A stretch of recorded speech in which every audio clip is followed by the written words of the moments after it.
everyone's different. What's your talents and gifting? You are unique in your own way. Don't you mind what people say? So shine your colors bright, shining brighter than ever, and live your best life and do whatever you want. Shake, shake those haters off, off. You're an eagle so soar, soar and rise above. Shine bright, show all your colors. You're not a carbon copy, so show them what you shine bright. Live the vibrant life, live vibrant with Sandra. Shine bright, show all your colors. You're not a carbon copy, so show them what you shine bright. Live the vibrant life, live vibrant with Sandra V.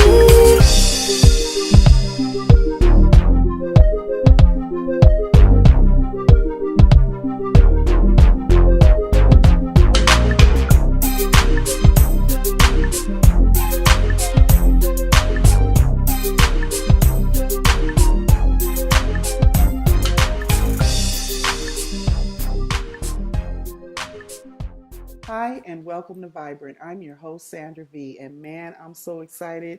I don't know what to do. You would never ever guess who is here with us today. We have Tony Grant. Tony is an actor, singer, writer, and producer, and you're going to recognize him from the many roles that he has played. So help me welcome Tony Grant. So Tony, thank you so much for coming on Vibrant. We are so excited. It's my pleasure. To have you here and looking forward to getting to know more about your journey. Thank you. Yeah. Yes. So got some questions for you. You ready to roll out? Yes, ma'am, I am. Okay. So now your career is really, really diverse. Mm-hmm. Writer, producer, actor, singer. Is there one area that you're more passionate about than others? Honestly, I would have to say no. Okay. And the reason being is because there's a message behind everything that I do. Mm-hmm. Being a singer, you know, I've been blessed to cause people to reflect.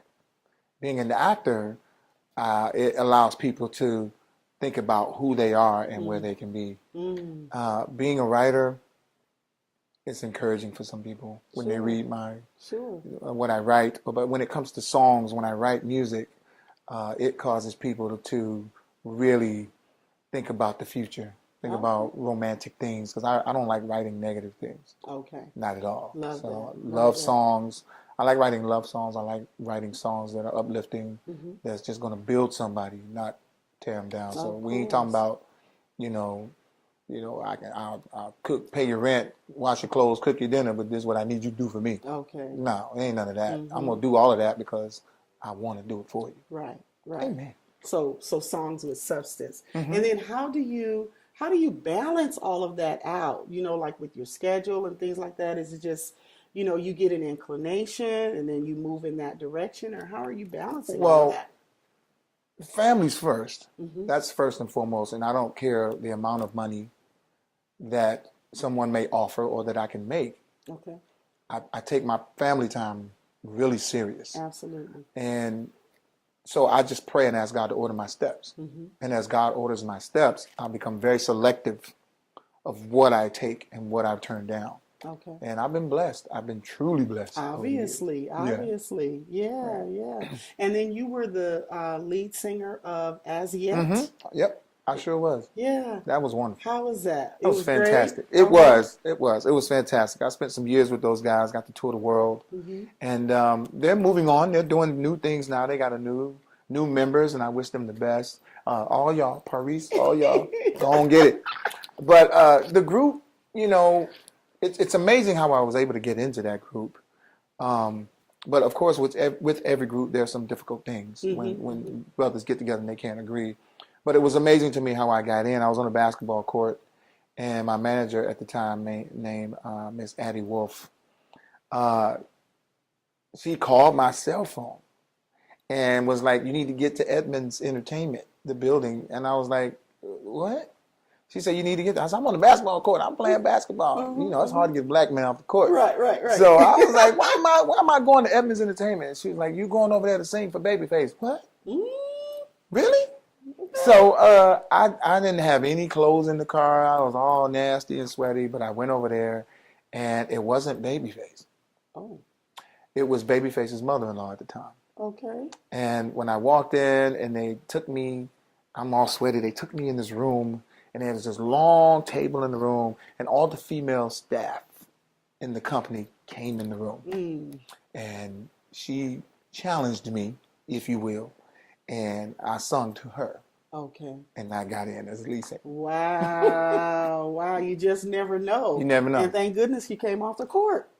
Yeah. Absolutely. That won't happen again. Absolutely. No. So that had to be somewhat of a game changer for you. It wasn't was. It truly was. I mean, I was already in the business Mm-hmm. because before I signed with, when I got with As Yet, I had a solo deal, which moved me out here to California in '93. Okay. But then I signed on with Dr. Dre in his label called Aftermath. Mm-hmm. When he left Death Row. Mm-hmm. I was released from Aftermath and I signed on with Amazing. As Yet. Amazing.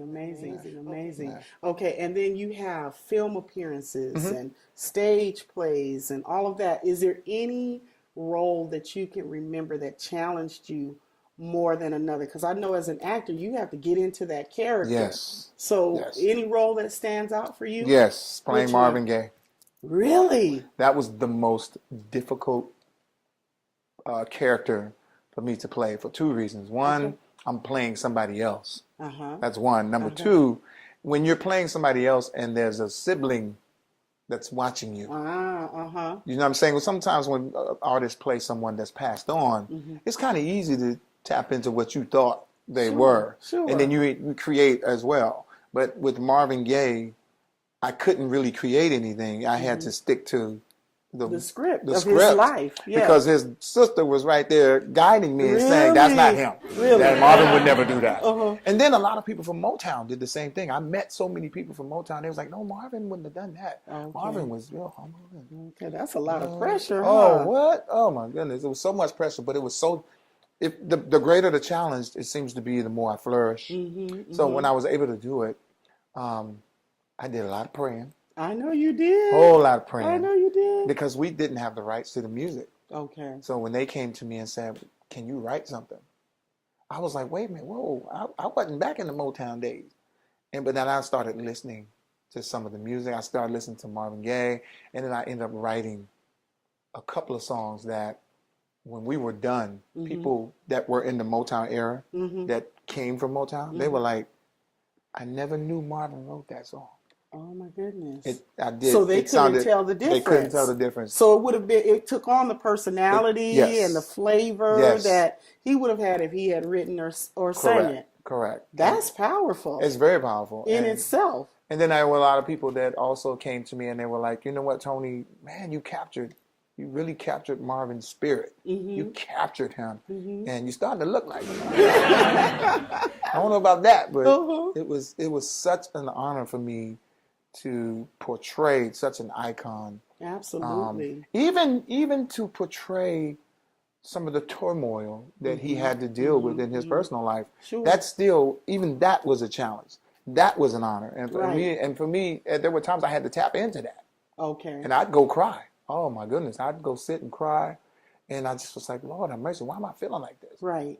But I tap into it. So you were connecting with whatever he was being Totally. challenged with at that time, and then bringing that out Yes. to the audience. Yes. So we could see the man behind the scenes. Yes. And what he was dealing with. Because correct me if I'm wrong, but there's a real cost to be able to step out on stage or step out in front of an audience and bring to them what you bring to them. Yes. You have to be vulnerable. You have to be very, very vulnerable because people are not stupid. Right. They read through. Okay. They have that discerning spirit on them as well. And Right. I'm constantly saying this to young people now. Theater, you can never master it. You can never master theater. Why you say? Because theater is always forever changing. Okay. It's always forever changing. There's a different truth for you than there would be for her Right. or him. Right. And because theater is about truth, because you gotta, if you're gonna go up there and be a character, you gotta be the truth Absolutely. Absolutely. in that character. Right. And if you're not, then you can't get anybody to believe you, and then they miss the message, and they'll miss the story. It jacks up the story and everything else. So that honesty has to be out in front, and to be honest is being vulnerable. It sure have is. to be. You're right about that. So, So now, more about your singing career. okay. You have performed with the likes of Brian McKnight, James Brown, Stevie Wonder, Dr. Dre, Babyface, the list goes on and on and on. You had to have been impacted by these types of artists. Is there one that kind of really jumps out for you that you can share with us that just really, it was like an aha moment for you? Oh yeah, James Who would Brown. that be? James Brown. Oh man, come on with it. I had to say James Brown. He came to California, did the Hollywood Bowl, and when I got that call, at first I felt undeserved. Okay. You know what I'm saying? That's gotta be humbling, man. Yeah, I felt undeserved, to know that I have uncles that have passed on, grandparents that have passed on that was listening to his music and and all that stuff. And I'm a kid. I'm sneaking to listen to music. And to know now here I am about to perform on stage with this person. This legend. And he's so humble and so nice, and he's a fan of mine. What? Oh, so I was like, wow. He's like, oh, I love your voice, and I'm listening and then talking to him, and then there was Stevie Wonder, and different ones, and I'm just like, Lord, I don't deserve this, but I thank you. Okay. I appreciate it. Oh, absolutely. I don't want to mess up. Right.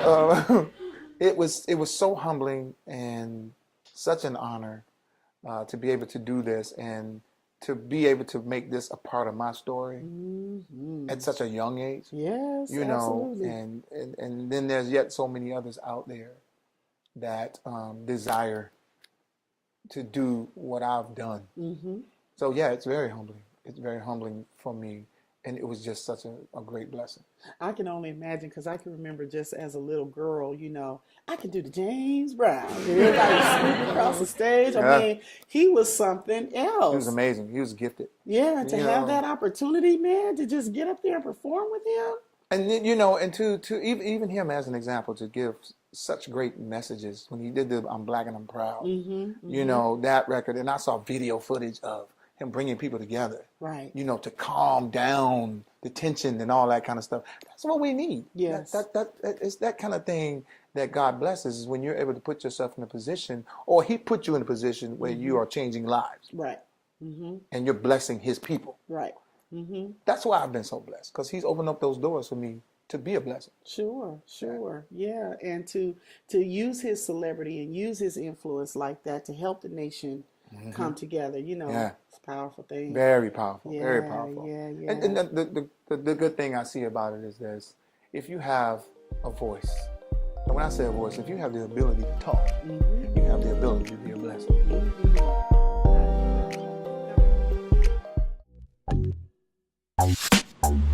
Hi, it's Coach Sandra V, and I am so excited to be making this connection with you today. Listen, life coaching is something that takes the different elements of your life, the things that you love and are passionate about, and we incorporate them into a plan to develop a career that you love. Imagine getting paid every day to do something that you enjoy doing. That's not work at all, and I can show you how. Give me a call and let's get coaching.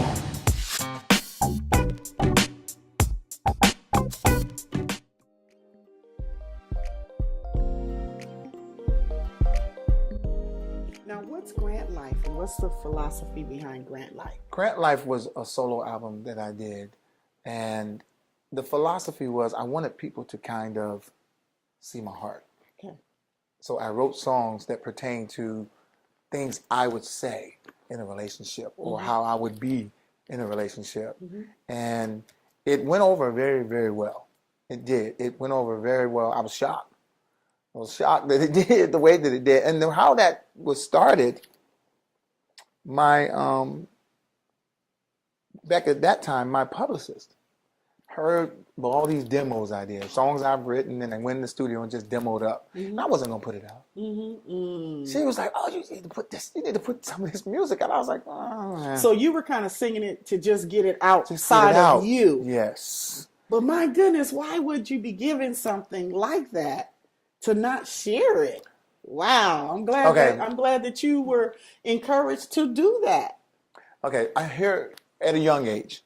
First, I was at a young age, and I was told I couldn't sing. But then I went and moved on to college and started singing, started getting notoriety in singing. Then I got in as yet. And even the whole time I was in as yet, there were so many people saying, "I love you with the group, but you're not a group singer.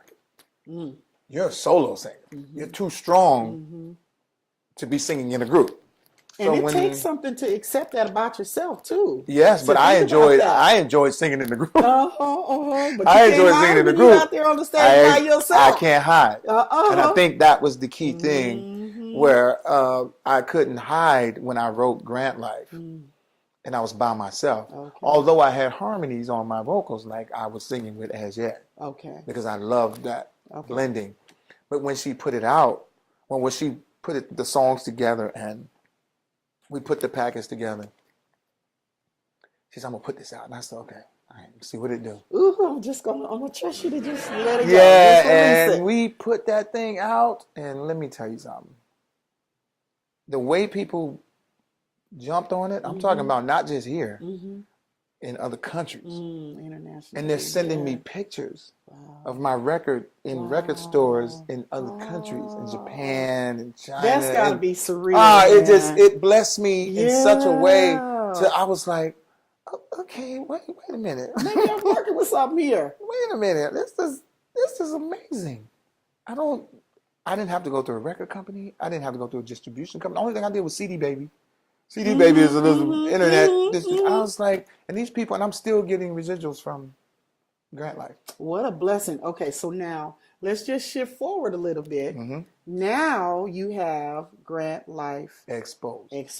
Yes. So that's a whole nother level? That's a whole nother level. Ooh. So now I'm grown, and I'm married, and a family man, and I've had a lot more experiences. And I'm speaking of good experiences and some bad experiences that I've gone through. But now I'm exposing what's really in my heart. And I'm also writing songs that pertain to the love I have for my wife. Love it. As well. Love it. And I want to share with the world, with everyone. Okay, the world has a love. But then there's a godly love. All right. That supersedes what the world calls love. So this is what it ought to be looking like. This is what it ought to be looking like.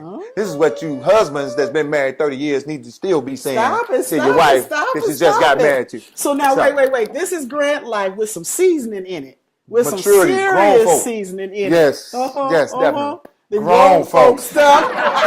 But I need the babies to listen to. Learn something. Absolutely. And then now you got a new play coming out? Yes, I do. Actually coming up next week, as a matter of fact. Don B. Welch has a play called Heaven Bound. Amazing. This is my first time working with him. I love him. Love him. Great writer. I saw some great oh my goodness plays. I've heard, over the years of him, and to be a part of this is so awesome. I've worked with a lot of people that are very, very talented. This cast is singing. So there's a real chemistry and synergy that's happening. They got some singers. That boy got some singers up in this one. Got some singers up in this one. So I'm really, really excited about this particular And what role play. are you playing in Heaven Bound? Hold on, y'all. I play a player. Oh no! Player. Yeah, me.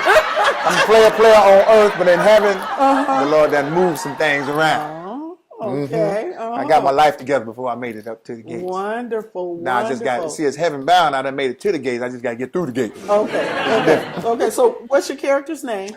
What is my character's name? What is my name? Oh, Padlock Turner. Oh, stop it. And they call my name Padlock G. Turner. Stop it. Stop it. Oh yes. And you know what? Now I want to go back to when I spoke about Marvin Gaye. I also just signed on this week for a new play called Pride and Joy. Stop yourself. And it's the love story of Marvin Gaye and Anna Gordy. Stop yourself. I Are start you kidding me? That particular show is going to go on tour starting April the 7th, and it'll be out till July. Really? So Great you show. did his life story so well that Call they're me like, back. come on back. Yeah. Because we're going to take it to another level. Yes. And you're the guy. Yeah. What an honor. It's a blessing. It's a tremendous That's so blessing. exciting. Yeah, Congratulations. Thank you. Wonderful. Really excited about it. Wonderful. So now we want to talk about some of the other projects. I mean, I'm going to just pick a few. Okay. Because you have so many. Okay. So Pride and Joy. Pride and Joy is the play. That's the love story. Got it. Marvin Gaye and Anna Gordon. So we need to be watching for that. Please watch for that. It's going to be a great one. Then you got Jezebel. You have a song that you wrote or something? What's Jezebel? Jezebel is a movie. Jezzy. Bye, Jezebel. Jezebel is a film that I did with a gentleman by the name of Roland Pollard. He was the former MD for the Jackson 5 back in the day. Okay. But he's also currently the music director for the Mississippi Mass Choir. And he was into the music. Yeah, he was into the music heavy, but he wanted to do something on film-wise. And he wanted to speak about a man that's in the ministry, and how some things that took place in his past that he didn't heal from. Okay. But he went on in the ministry. You know what I'm saying? Like we do in everyday life. We don't face the madness. Right. But we go on doing things to block out the madness. And that madness is going to pop up. And that's exactly what happens in the movie. Wow. It's a great film. Wow. And then there's a couple of other films. There's The Last Punch. I did that film about 3-4. I did that film years ago. But that film is about Muhammad Ali. It's a Muhammad Ali film, and I'm playing this guy named James Cornelius, who promoted Muhammad Ali's very last boxing match. Very last one. That film is going to change my life. When it finally comes out, it's going to change my life. Why you say? Because it's huge. I mean, Muhammad Ali is an icon. Huge. And these people have waited. They knew what they had, so they've waited to get the best deal. And now they've worked it out where they got the best deal, and it can be shown all over the world. My goodness. And then I just finished filming in Detroit, Michigan, a play called The Sins of David, which is also an amazing. It's the story some of these David. Titles, man, they make you just want to show up. Yeah. Just for the time. I got to go see what that's all about. It's the story of David and Bathsheba Uh-huh. in today's time. Oh, I'm this goodness rich gracious. icon, and I got Stop this guy it. that No, works stop. for me. I got this young man that works for me, and I'm his mentor. I mentor him, and he's been so wonderful, and I hired him at a time when nobody else would. I see his wife, and I have to have her. Good Lord. Sins of David. You know what David did that Oh, about? yeah. I know how the story goes. And then how it plays out. My natural, real son is in the movie playing my son. What? Mm-hmm. Oh, that's wonderful. Yeah, it's such a blessing. And my son just got booked yesterday. I'm sorry. My son just got booked yesterday on Tyler Perry's newest play, Medea's Final Show. Oh my goodness. He just got booked on that yesterday. So now you're beginning to see the lineage, you're beginning to see the legacy. Yes. You know, that Yes. And I think for a parent, that's just the ultimate. It makes everything Mm-hmm. just absolutely wonderful. And look at how he's going to be able to glean from all of your years of experience and all of that. He's going to be able to glean from that. Yes. I'm so grateful to God. Congratulations on you. that as well. My Thank goodness. And then now tell us about the band Chicago. Yes. Currently lead singer of Chicago. We got NCT. Lead singer? Yeah, lead singer. Well, you know that band was, That band was full of, full of Caucasian brothers. Yeah. I call you Caucasian brother. Yeah, but my range is really high. I can really stretch out. And this is another amazing part. Tony, stop. I'm still processing lead singer of the band Chicago. Yes. Okay, now go Let ahead. me tell you how God brings things back around. Singing with As Yet, we had 2 songs from Chicago that were hit records for us. You're the Inspiration and Hard to Say I'm Sorry. So now here we are full circle, and I meet the original drummer, Danny Seraphin of Chicago. Well, first of all, Tower of Power reached out to me to sing with them. But then I meet Danny, the drummer, and Lenny Williams. Mr. speaks to me about it and says, you should go with Chicago. Because you've already got the flavor. You've already done the song. Yeah. You already got the swag. I got with them, and when I tell you things have been really blooming. Who knew Really though? blooming. Who knew? Okay, so could you have imagined Never. back with As Yet that this was a setup for you Never. now in this No. time and season in your Never. life? There's no Never. way we can connect those kind of Never. dots. And Peter Cetera, whose position I'm singing all of his songs and everything, he sung with us on with As Yet. He's all in the video with us and everything. And I'm just like, I'm blown away by the way God just took that thing and just flipped it all the way around. Absolutely. And here I am singing lead with this band. Wow. But then you know what that makes me think of?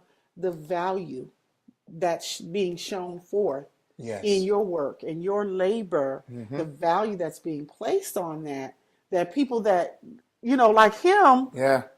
and he can see that in you, and it's like, Yes. oh yeah, you can do that, and you can do that absolutely well. Take it to a whole nother level. And the thing is too, I can see why you would be humbled. I said this, and I said when we spoke earlier, and I said this. I asked God when I was young, when my guidance counselor or teacher would ask me, "What do you want to be when you grow up?" And I said, "I don't really want to be or anything. I want to do something or say something that's going to make a difference in the world." Chicago was known by the world. The world. Now I'm on the stage to speak to the world. Ain't God good? He's Yes, good. he is. Only he can design. And them boys life sung. like that. They did great music. Yeah. Great music. Oh They- yeah. Oh yeah. They did Saturday in the Park. Everybody Oh, my knows goodness. about Chicago. Yeah. Yeah. And you know what's funny? The thing about they were so diverse, they wrote a lot of Earth, Wind, and Fire hits. They wrote George Now, that I Benson's. didn't know. Oh, see, That I didn't know. they wrote After the Love Is Gone. What? They wrote George Benson's Turn Your Love Around. His one big hit. Really? Them boys were gifted. Good. And they got sold. Yes. Yeah. So absolutely. for me to be a part of that has been such an amazing blessing for me. Wow. Oh, Wow. it's just and I'm gonna tell you the sweetness about it is to go on stage and it's 4,000 or 5,000 people out there and they're looking at me and they're going, he must be fixing the mic or something. And then you bust out and Bust start out leading singing the and they song. go, wait, what? And then by the end of the show, What happened? They done forgot all about they that. forgot. They forgot they're loving me. And the people that were in that era, they're older now. They get emotional.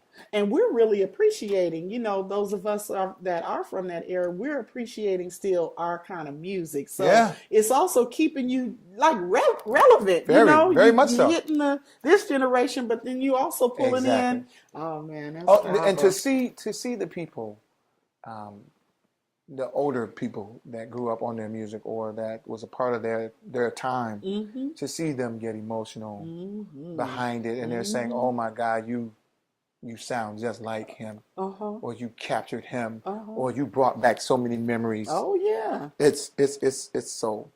That's what I was So going to say, because humbling. you know how music takes you right back. Right You remember back. where you were, what you was doing. Yeah, who you were married to. All of that. All of that. So, and I get that the most. The thing I get the most is you reminded me of how wonderful my ex-husband was, or my deceased mate was, or the times that we shared, and I get that.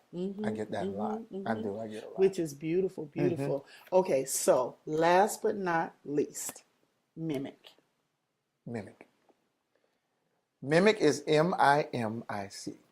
Many in ministry in Christ. Okay. Mimic is, first of all, my foundation, but it's also a performing arts school that I'm building in North Carolina. Beautiful. I'm going back to where I began. There's so many young people there that don't have anything to do. Okay. But each time I go home or around the country, so many people ask me, how can I do what you do? How can I do what you do? And they don't have the opportunity or the resources to be able to make that happen. Of course, North Carolina is right down the street from Atlanta, but there's so many people that some parents just cannot afford to get their children there. Right. So I decided, myself and 3 other ministers, we all went to high school together, and we all decided to come together and build this school And what we're going to do is mimic is just the cover.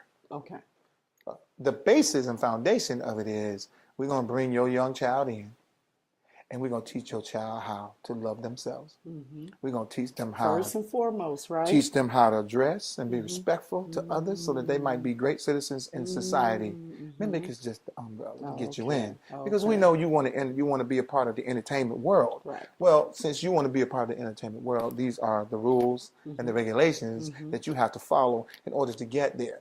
Because there's another section over here that's telling you you can just go take your pants and have them sagging, or you can show all your business and do all that kind of stuff, and then make mistakes that you're going to regret when you get older because your child is watching video footage of you from the mistakes that you made in the past. Now your child can watch video footage of you through us, and you're learning, you're growing, and then they can take you as an example to learn and grow. So now you have met Tony Grant. You've heard about the many things that he's currently doing. Keep a watch out for him, whether he's singing with the band Chicago, whether he's somewhere on stage in a play, whether he's on film. You gotta continue to follow so that you can enjoy the multi-talented Tony Grant. And you know what I always say, we were not created to be a carbon copy. So let your unique shine. And we'll see you right here again on Vibrant. It's life and do whatever you want. Shake those haters off. You're a nigga so and rise above. Shine bright, show all your colors. You're not a carbon copy, so show 'em what you shine bright. Live the vibrant life.